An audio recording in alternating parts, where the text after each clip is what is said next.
Hello dear students, मैं मोहम्मद बाकर lecture physics फिर से एक नए टॉपिक के साथ आप लोगों के साथ हाजिर है। तो आज का जो हमारा टॉपिक है वो है मूविंग कॉइल गैल्वानोमीटर। ओके, तो ये क्या है? ओके, तो जो ये मूविंग कॉइल गैल्वानोमीटर है बेसिकली ये एक डिवाइस है which is used to measure the or detect the small currents in a circuit। तो ये इसको हम इस तरह से लिखेंगे, it is a device it is a device used to measure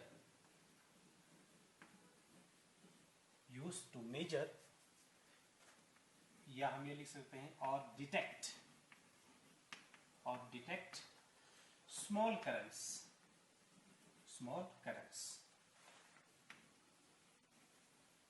okay, तो ये जो डिवाइस है ये हम स्मॉल करंट्स को डिटेक्ट करने के लिए या मेजर करने के लिए हम इसको यूज करते हैं।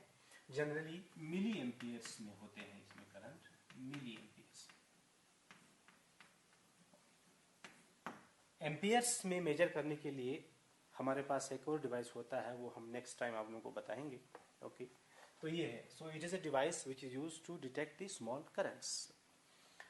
अच्छा, इसके बाद इसका प्रिंसिपल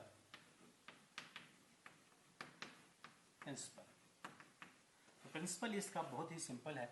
ये इसका जो प्रिंसिपल है ये हमने पिछले लेक्चर में मैंने आप लोगों को बताया था कि जब एक कॉइल, करंट कैरिंग कॉइल जो है उसको हम एक यूनिफॉर्म मैग्नेटिक फील्ड के अंदर रखते हैं तो उस पर एक टॉर्क लगता है जिसकी वजह से वो ऐसे रोटेट हो जाता है।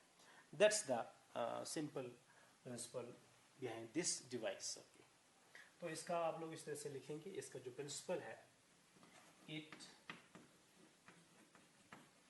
Works on the principle that when a current carrying coil is placed inside a uniform magnetic field,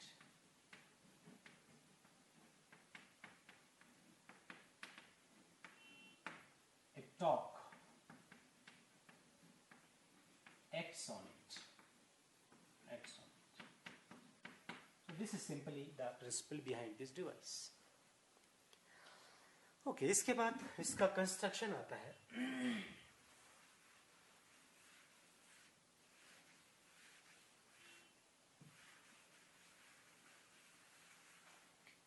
तो इसके कंस्ट्रक्शन में हम देखेंगे इसका जो कंस्ट्रक्शन है इसमें क्या क्या है। तो कंस्ट्रक्शन देखिएगा, इसका कंस्ट्रक्शन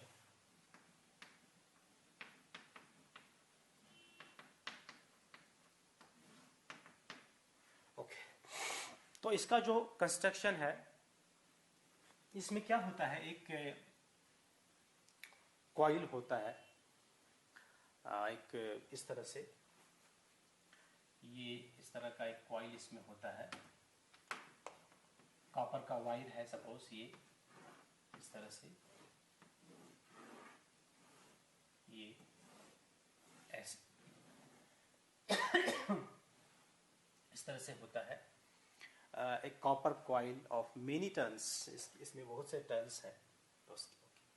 तो इसके बाद इसका जो ये एंड है, ये जो एंड है इसको एक स्प्रिंग के साथ इसको जुड़ा जाता है, ये okay, this is called hair spring. और ये वाला जो इसका जो एंड है, देखिए ये जो एंड है, इस एंड को एक बहुत ही फाइन वायर के साथ जुड़ा जाता है, ये made of phosphor bronze,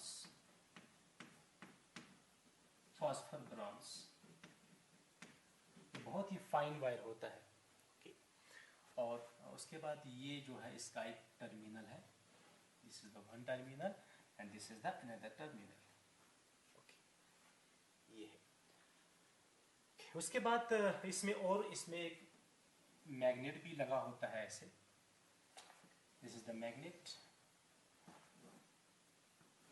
to provide magnetic field. तो ये है। Okay, so this is the direction of magnetic field, ये मैग्नेटिक फील्ड है। तो ये जो पूरा सिस्टम है, ये जो कॉइल है, इसको मैग्नेटिक फील्ड के अंदर रखा जाता है। ओके, उसके बाद ये जो टर्मिनल्स हैं, suppose this is terminal 1 and this is terminal 2, इन टर्मिनल्स के थ्रू हम करंट पास करते हैं। ओके, तो इस तरह से मान लो this is the direction of the current, इस तरह से हम इस कॉइल के थ्रू करंट पास करते हैं। ये है, this is very simple, this is about the construction behind this galvanometer. इसके बाद इसका जो बहुत ज़्यादा इंपॉर्टेंट पोर्शन है वो इसका वर्किंग है, वर्किंग इसका।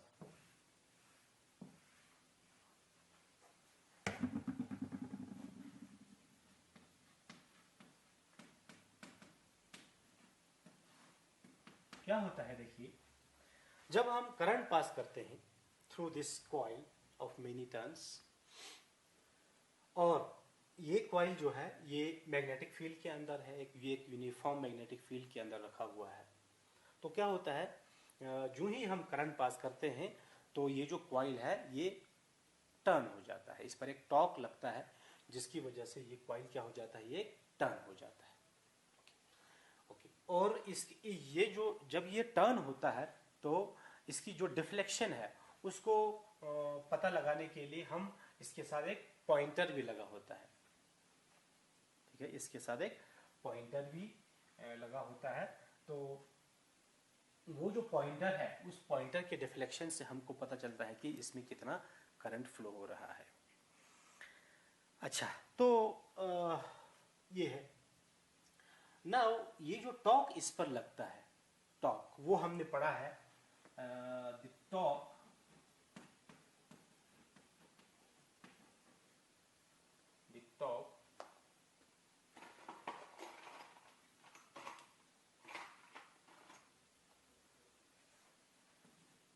which acts on the coil is given by, ये टॉर्क का एक्सप्रेशन जो है ये हमको मालूम है, ये हमने पढ़ा हुआ है। ये क्या होता है, this is equal to N I A B and sine theta, ये होता है एक्सप्रेशन फॉर टॉर्क। तो ये जो है this is the expression for torque. Okay, इसको मैं यहाँ लिख दूंगा, एक्सप्रेशन टॉर्क का जो एक्सप्रेशन है, this is N I A B and sine theta. ये टॉर्क लगता है due to the magnetic field. इसमें आप लोगों को मालूम है ये एन क्या चीज है, ये है total turns of the coil, I is the current through the coil, A is the area of the coil, B is the uniform magnetic field, and ये जो थीटा है ये है angle between magnetic field and normal to the coil. Okay, अच्छा, now क्या होता है, देखिएगा, जब इस पर टॉर्क लगता है तो ये जो कॉइल है ये ऐसे रोटेट हो जाता है। ओके, तो जब ये कॉइल रोटेट होता है तो अब ये देखिएगा, यहाँ पर ये फॉस्फर ब्रॉन्ज स्ट्रिप लगा हुआ है, this is very fine strip. Similarly यहाँ पर ये हेयर स्प्रिंग लगा हुआ है, this is called hair spring, hair spring. तो क्या होता है, जब ये रोटेट होता है तो इस पर एक रेस्टोरिंग टॉर्क लगता है। ठीक है, काउंटर टॉर्क इस पर एक लगता है, इसको हम इस तरह से लिखेंगे,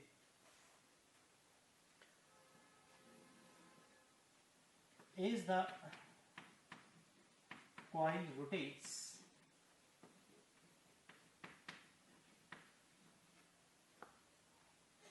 then a counter torque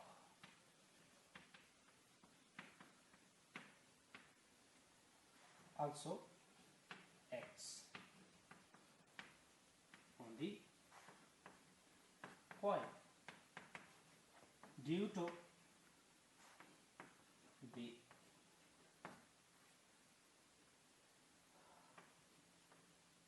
hair spring. तो ये जो हेयर स्प्रिंग है और ये जो स्ट्रिप है फॉस्फर ब्रॉन्ज स्ट्रिप, इसकी वजह से इस पर एक काउंटर टॉर्क इस पर एक लगता है, एक रेस्टोरिंग टॉर्क लगता है। ओके, तो नेक्स्ट है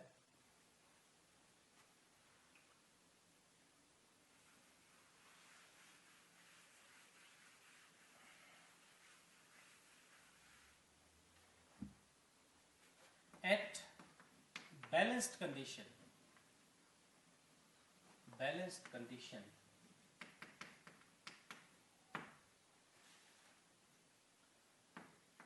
the torque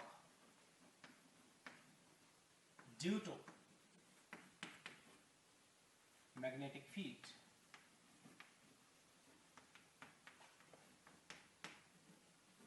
is equal to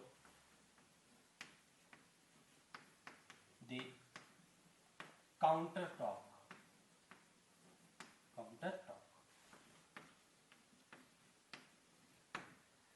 ठीक है। तो बैलेंस्ड कंडीशन पर क्या होता है कि जो ये टॉर्क है, ये वाला torque which is due to the magnetic field, this torque is exactly equal to the counter torque और the restoring torque due to the hair spring. तो इसको हम इस तरह से लिखेंगे, दिस टॉर्क जो है, torque tau is equal to the torque due to the, इसको हम रेस्टोरिंग टॉर्क आर लिखेंगे, and this is simply tau. So this tau is equal to tau restoring. और ये जो restoring torque है, this restoring torque,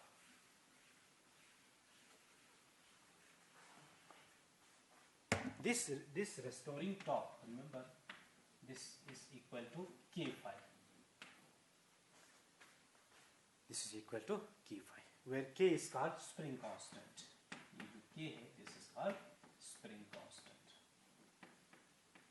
Spring constant, or this is also called torsional constant. Torsional constant, we both things. ठीक है, okay okay. तो ये है।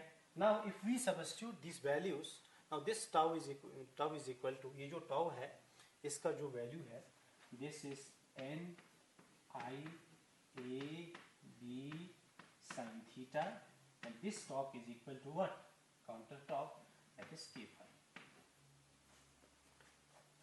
ये है, okay, and from here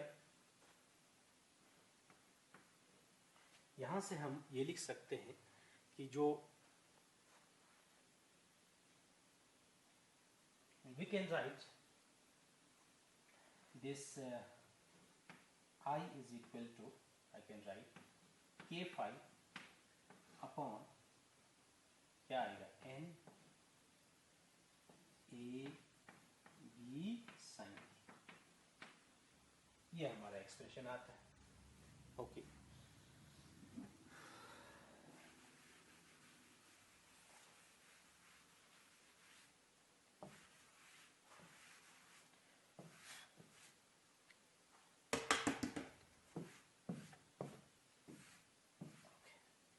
अब यहां पर देखिएगा, दिस इज द एक्सप्रेशन।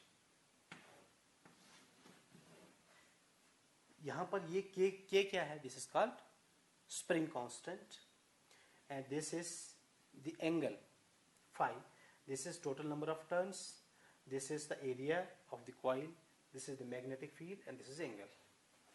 इसमें ये देखिएगा, इसमें हम ये कह सकते हैं कि जो ये k है NAB, all this are constant. तो इसको मैं ऐसे लिख सकता हूँ, this I is equal to simply phi upon या इसको मैं ऐसे लिख सकता हूँ, it is proportional to phi upon this sine theta. ठीक है, तो हम ये कह सकते हैं कि ये जो करंट है, the current through the coil is proportional to this deflection.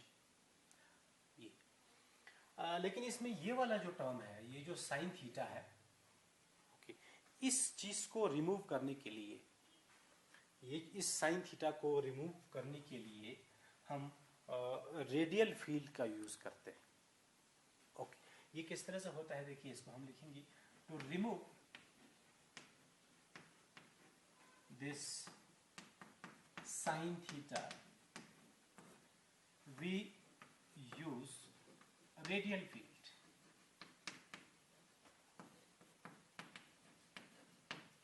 Radial field क्या होता है देखिए, थोड़ा सा इसका मैं आप लोगों को बताऊंगा। ये चीज कैसे रिमूव होगा, साइन थीटा कैसे रिमूव होगा। जब ये रिमूव होगा तो हम ये कह सकते हैं कि जो हमारा करंट है it is proportional to phi, लेकिन वो तभी होगा अगर ये चीज रिमूव होगा। तो इस चीज को रिमूव करने के लिए we use radial field. And what is radial field देखिएगा, थोड़ा सा इसको मैं आप लोगों को इस तरह से बनाऊंगा कि जैसे देखिए, इस चीज को रिमूव करने के लिए क्या करते हैं हम, जिस कॉइल को हमने ऐसे लपेटना है उस कॉइल को हम एक सिलेंड्रिकल, हमारे पास एक सिलेंड्रिकल आयरन कोर होता है। ये एक सिलेंड्रिकल कोर है, सॉफ्ट आयरन कोर होता है ये इसके ऊपर हम ऐसे कॉपर की वाइंडिंग्स करते हैं, ऐसे इस तरह से इसके ऊपर वाइंडिंग्स करते हैं, ये ठीक है। ओके, तो इसका अगर मैं टॉप व्यू आप लोगों को दिखाऊं तो इसका टॉप व्यू कुछ इस तरह से बनेगा। देखिए,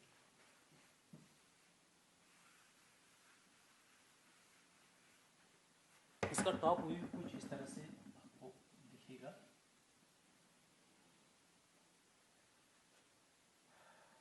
लाइक दिस,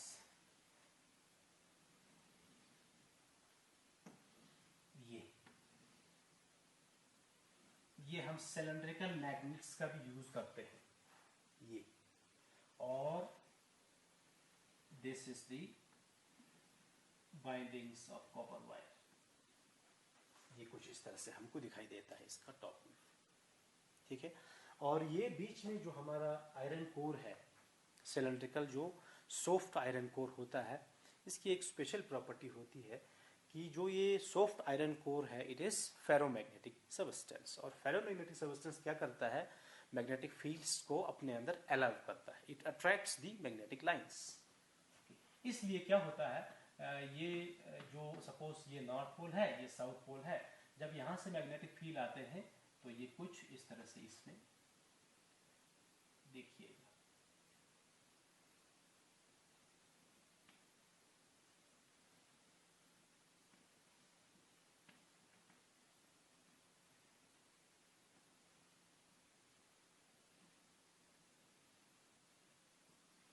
ये मैग्नेटिक लाइंस इस तरह से होते हैं इसमें, ये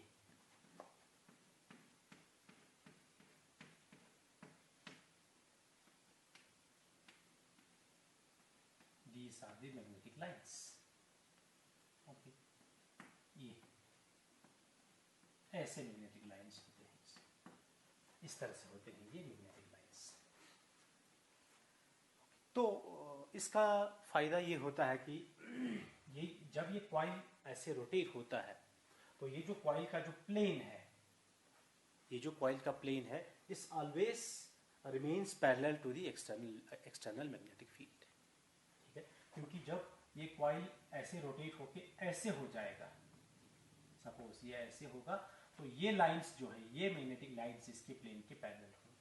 जब ये इस पोजीशन पर होगा तो ये लाइंस इसके पैरेलल होंगे। उससे क्या होता है, उससे ये होता है कि जो ये हमारा ये वाला टर्म है, ये साइन थीटा वाला टर्म है ये हमेशा 1 रहेगा, इससे ये रिमूव हो जाएगा। क्यों? Because theta is always 90। What is theta? Theta is the angle between normal to the plane and magnetic field. तो इस तरह से, और इस फील्ड को हम रेडियल फील्ड बोलते हैं, बिकॉज इट सीम्स, हमको ऐसा लगता है कि ये जो लाइंस है it is always along the radius, that's why this is called radial field. तो इस तरह से हम इसको रिमूव कर सकते हैं, और इससे क्या होगा, ये जो करंट है it is proportional to the theta. ठीक है, तो जितना ज्यादा करंट किसी सर्किट में होगा उतना ही ज्यादा पॉइंटर हमको दिखाएगा, उतना ही ज्यादा पॉइंटर डिफ्लेक्ट हो जाएगा। Okay, so this is all about this moving coil galvanometer. Okay, अच्छा, इसके बाद इसमें एक और इसका एक छोटा सा चीज है, वो है सेंसिटिविटी ऑफ गैल्वानोमीटर। ओके, तो सेंसिटिविटी ऑफ गैल्वानोमीटर क्या है, ये देखते हैं हम इसको। ओके, सेंसिटिविटी का मतलब होता है कि जैसे मैं आप लोगों को बताऊं, मान लो मेरे पास दो गैल्वानोमीटर है, गैल्वानोमीटर 1 एंड गैल्वानोमीटर 2 है। सपोज मान लो ये है गैल्वानोमीटर 1 और ये है गैल्वानोमीटर नंबर 2। मान लो दोनों में से मैंने 1 मिली एम्पियर करंट पास किया, 1 मिली एम्पियर, क्योंकि ये चीज याद रखना, हम गैल्वानोमीटर के थ्रू ज्यादा करंट पास नहीं कर सकते, तो उससे उसका कॉइल डैमेज हो जाता है। अच्छा, तो ये है गैल्वानोमीटर 1 और ये है गैल्वानोमीटर 2। मैंने दोनों में से मान लो कितना करंट पास किया, 1 मिली एम्पियर, और मैंने देखा कि इसने मुझे मान लो 10 डिग्री का डिफ्लेक्शन दिखाया सपोज, और इसने मुझे 5 डिग्री का डिफ्लेक्शन दिखाया। करंट मैंने दोनों में से इक्वल पास किया, 1 मिली एम्पियर 1 मिली एम्पियर, लेकिन ज्यादा डिफ्लेक्शन किसने दिखाया, गैल्वानोमीटर नंबर 1 ने। तो हम कहेंगे दिस 1 इज मोर सेंसिटिव। तो सेंसिटिविटी का मतलब हुआ कि by passing a very small current, if it gives more deflection, then we say that galvanometer is more sensitive. ठीक है, so this is about sensitivity of galvanometer. तो इसको हम दो लाइन में लिख सकते हैं। When a galvanometer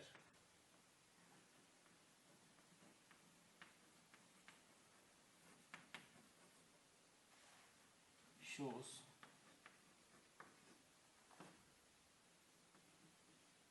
more deflection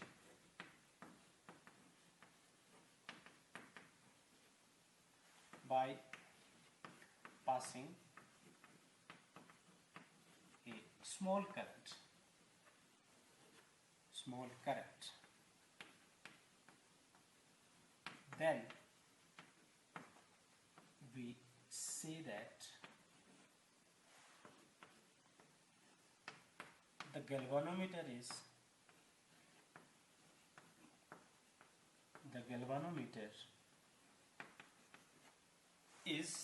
more sensitive.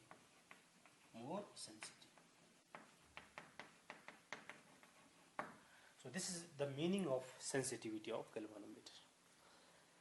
ठीक है, ओके, तो आज हम यहीं पे समाप्त करते हैं। तो नेक्स्ट टाइम इंशाल्लाह हम नए टॉपिक के साथ आप लोगों के साथ हाजिर होंगे। तब तक के लिए थैंक यू।